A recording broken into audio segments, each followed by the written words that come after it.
சேனையெங்கோம் கோணால் வனம் செய்யோனே யானை மேல் முத்தாவன் உடதி வந்த நன்னருளால் ஸ்ரீராமன் கதையை பாடுவேன்.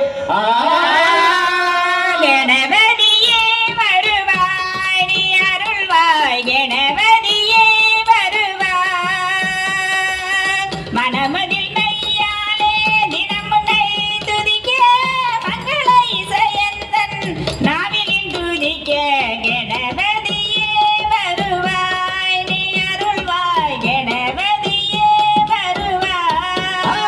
வணக்கம் வணக்கம் அங்கே வணக்கம் இங்கே வந்திருக்கும் அனைவருக்கும் வணக்கம் ஐயா வணக்கம் வணக்கம் இங்கே வணக்கம் இங்கே வந்திருக்கும் அனைவருக்கும் வணக்கம்.